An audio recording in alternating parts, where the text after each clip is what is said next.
We're just going to have a brief chat about collaboration and its importance in research.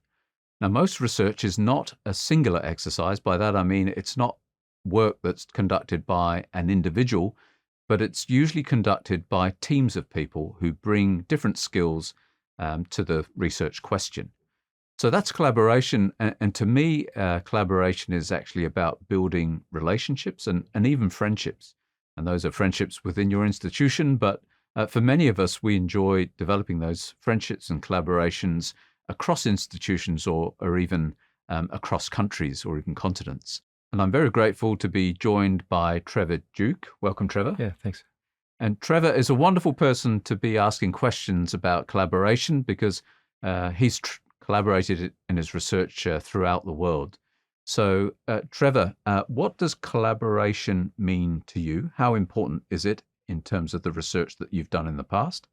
And what do you think collaboration should mean to people about to conduct research themselves? Well, as you said, Sarah, that's fundamental to doing research, but it's been important to the type of research that I've wanted to do for many years, and I also think it's been important to, a thread that's I think can run through research. Good research programs is building of capacity in research and leadership in other countries and with other collaborators. So I think I've greatly enjoyed the collaboration I've had in research with many people, as you say, and many friends across the world. Yeah.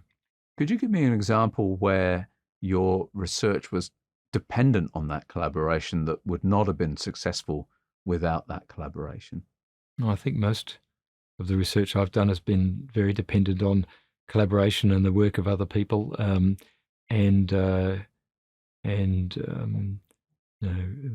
much of the research I've done on pneumonia, for example, in Papua New Guinea has been dependent on collaboration with the National Department of Health and the paediatricians throughout the country and provincial health authorities.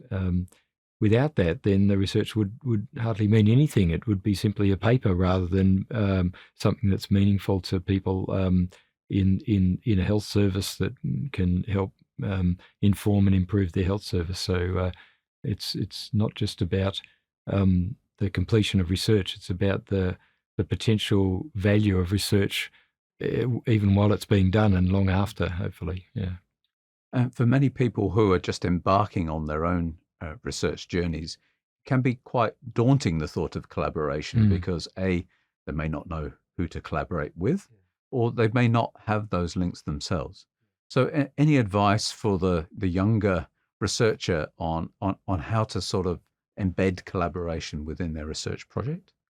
Well, I think you need to liaise with mentors and supervisors who have links, and many of the collaborative links that I've got now, I developed when I was quite young as well, and they grow over time. And as relationships and friendships grow, as you said, Sarah, they also become professional collaborative links that bear fruit over time.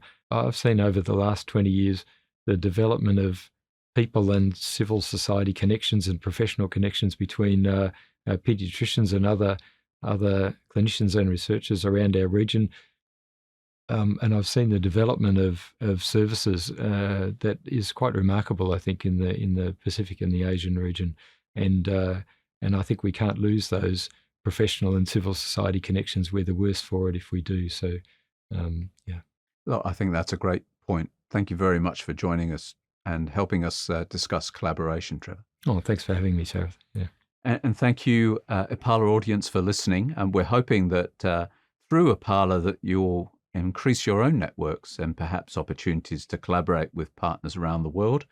And I do hope that you enjoy the journey with us and towards your benefits in terms of research. Thank you.